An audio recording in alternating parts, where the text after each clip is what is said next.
Let's try again. Right. Thank you very much. This is a moment I've been looking forward to. We were supposed to have a conversation, I think about a year ago on stage, and for some reason that fell through. So, as I say, I had been greatly looking forward to this. And I want to begin by plugging a book. It's those of you who've read Sam's previous books, The End of Faith and Letter to a Christian Nation, will know how beautifully he writes. And I just want to begin by illustrating it from the new book. I just want to read a couple of paragraphs, if you don't mind. The current head of the NIH, that's Francis Collins, recommends that's the National Institutes of Health in America, recommends that we believe the following propositions. 1. Jesus Christ, a carpenter by trade, was born of a virgin, ritually murdered as a scapegoat for the collective sins of his species, and then resurrected from death after an interval of 3 days. 2. He promptly ascended bodily to heaven, where for 2 millennia he has eavesdropped upon, and on occasion even answered, the simultaneous prayers of billions of beleaguered human beings. 3. Not content to maintain this numinous arrangement indefinitely, this invisible carpenter will one day return to earth to judge humanity for its sexual indiscretions and skeptical doubts, at which time he will grant immortality to anyone who has had the good fortune to be convinced on mother's knee that this baffling litany of miracles is the most important series of truths ever revealed about the cosmos. 4. Every other member of our species, past and present, from Cleopatra to Einstein, no matter what his or her terrestrial accomplishments, will be consigned to a far less desirable fate, best left unspecified. 5. In the meantime, God, Jesus, may or may not intervene in our world as he pleases, curing the occasional end-stage cancer or not, answering an especially earnest prayer for guidance or not, consoling the bereaved or not, through his perfectly wise and loving agency. Just how many scientific laws would be violated by this scheme? One is tempted to say all of them. And yet, judging from the way that journals like Nature have treated Collins, one can only conclude that there is nothing in the scientific worldview or in the intellectual rigor and self-criticism that gave rise to it that casts these convictions in an unfavorable light. Well, there's a lot like that in the book, which I hope is enough to recommend it. But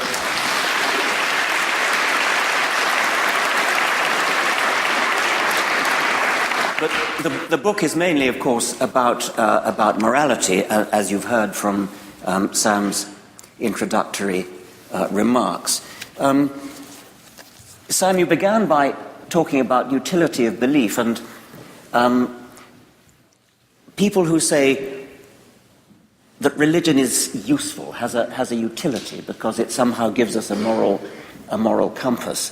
And you quoted religious people who say that, and of course they do.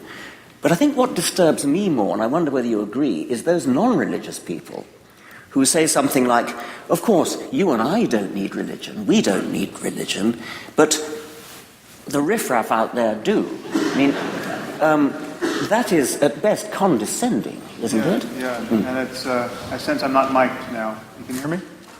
Please keep both of us mic'd. Thank you. Yeah, it's profoundly condescending and also quite cynical and unimaginative. It's as though those purposes can't be served any other way and will never be served any other way. It's just it closes the horizons of human collaboration and creativity in a way that it just seems truly bizarre. So yeah, it's not a well thought out position on the part of our fellow secularists. Well, coming on to the moral points, I sense that in a way you make life easy for yourself by concentrating on the truly appalling things like the Taliban, right. I remember a few years ago, I think in this very room, listening to the psychologist Nicholas Humphrey, giving a beautiful lecture called What Shall We Tell the Children? And he spoke about a girl who archaeological evidence shows was sacrificed, I think, to the sun god in Peru, I think a few centuries ago. And he quoted anthropologists who speculated that this girl was no doubt looking forward to being sacrificed. The great honor it was to her to be sacrificed. And Humphrey was quoting the same kind of moral relativists as you've been quoting.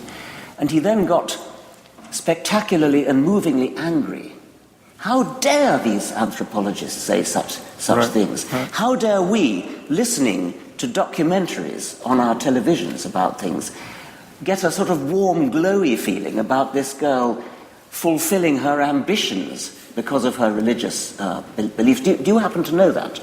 Yeah, well, because I recommend it. The history of human sacrifice is truly amazing to contemplate. There's a book entitled Human Sacrifice by last name Davies. I actually cite it in my afterword to a letter to a Christian nation, which is on my website. But it's astonishing that almost any culture you could name had a tradition of human sacrifice, and I actually don't doubt that people went willingly and eagerly to their deaths, because if you have the requisite beliefs, it makes sense. It was believed that you could engage this one-way dialogue with the ancestors by just going to meet them. You could cure the king of his venereal disease and save all the people you love from the wrath of God by being sacrificed. Now, of course, other people were sacrificed involuntarily as well, but one of the embarrassing things about Christianity is it stands astride this truly contemptible history, not as any kind of departure from it. Christianity is not a religion that rejects human sacrifice. It's a religion that celebrates a single human sacrifice as though it were fully effective. And people tend to elide this kind of bizarre commitment. But to the point of making things easy for myself, you're not the first, inevitably, incidentally, to point that out, that I've made things easy for myself. But it's actually, unless you have an argument against these clear cases, it seems to me you don't have an argument at all for moral relativism. Yes, that's right. I mean, you've got a baseline for your landscape, but so that the peaks can kind of stand out from this baseline that presumably everybody will agree to. Yeah. But you do come up against, and you mention them, of course, both in your talk and in your book, the sort of standard problems with utilitarianism. I mean, I take it you would describe your philosophy as a kind of scientific utilitarianism. Yeah, it's a kind of, or more broadly speaking, consequentialism. But the reason why I don't eagerly answer to that name is that everyone thinks they know that there's just an obvious stalemate between consequentialism and its rivals, and that makes sense. And I think it's many of the concepts and many of the distinctions in moral philosophy have prevented us from actually thinking about moral truth in the context of science. So I'm presenting a new argument, and there are many aspects of my argument that don't track consequentialism. One of the problems with consequentialism is that people don't think very imaginatively about what counts as a consequence. So you have the classic trolley problem that many of you have probably heard of. This is ubiquitous now in moral philosophy and in neuroscientific research on morality. You have a train coming down the track, and it's going to hit and kill 5 workmen who don't see it coming. But you stand at a switch, and you can throw the switch, and the train will take another track, and there it will only kill 1 workman. And so people are asked, should you flip that switch? Now, when asked this, 95% of people say, well, absolutely, you have to flip that switch. You save a net 4 lives. You'd be a moral monster not to do that. But you can pose the problem another way. You now stand on a footbridge overlooking the trolley track. The trolley's coming down the track, and there's a suitably large person at your side who you can push into the path of the oncoming trolley, killing him, obviously, but saving a net 4 lives. And now posed under this guise, 95% of people say you would be a monster to push that fat man onto the track. Now, I happen to think this is somewhat ill-posed because I think we all have an intuitive physics and we burn a fair amount of fuel wondering whether the fat man is really going to stop the trolley.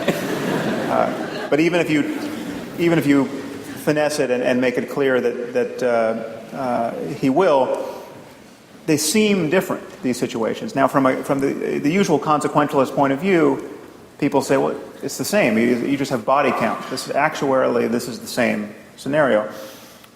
But maybe it is, in fact, not the same. If it is just fundamentally different to push a person up close and personal to his death than to flip a switch, if that difference can never be reformed, then they're not, in fact, the same. If you're going to wake up with nightmares for the rest of your life because you pushed someone, but feel like a hero because you flipped a switch, those are the consequences that have to be built into our analysis, and there are many ways in which the traditional discussion of these issues breaks down.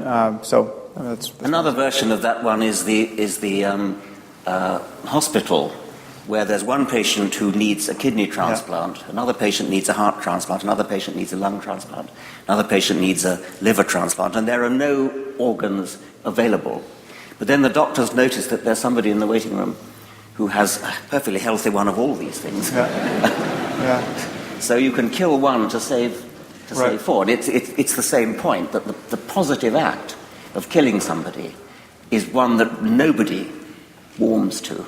But just imagine if we all lived in a society where at any moment you could be sitting in your doctor's office thinking you're getting a checkup, and you could be grabbed and vivisected for the sake of others. We would live in constant terror. So these are the kinds of consequences you have to think of. But again, my argument is, if something matters, it has to matter. It has to be amenable to a discussion of the conscious experience of conscious creatures. And so I use well-being as a kind of catch-all for that mattering. If it doesn't matter, it doesn't matter. If there are differences, if there are trade-offs in which we all recognize this is a different world, but it's sort of just as good as world A is sort of just as good as world B, but different, well, then it doesn't matter. If there's one slice of pie here, and if I get it or Richard gets it, the other can't get it, there is a zero-sum opposition here, but how different is a world in which he gets it versus the one I get it? Well, it's different to one of us, but globally speaking, it's not so different. These are issues in which we have to ask whether differences matter or not in some kind of global sense. Now, this doesn't necessarily give us guidance in every traditional moral conundrum, but my argument is that the most important moral decisions are ones in which it's not zero-sum. The most important moral decisions are the ones where all boats will start to rise with the same tide. Just ask yourself, how good could human life be? How could we build a global civilization in which the maximum number of people truly flourish? Solving that problem is not going to entail working 1 billion people to death as slaves for all of our enjoyment. I mean, those are the kinds of examples that are given. We're so deeply social.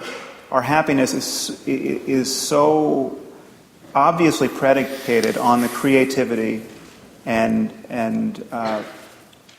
flourishing of others. We're not atomized selves where our selfishness can be maintained in opposition to all others. The only way to be wisely selfish in this world is to care about others. And when you look at the kinds of things sane people want, like love and friendship and community, I mean, these are intrinsically social and non-zero-sum concerns. Another objection that you must meet all the time, I'm guessing, is the Brave New World objection. I mean, what if you could spray the whole world with a happiness drug, which made us feel good all the time and never uneasy, never unhappy, but then we would never, according to the savage in Brave New World, we would never appreciate Hamlet, we'd never appreciate Romeo and Juliet. some people would say that we would lose an enormous amount, while nevertheless suffering would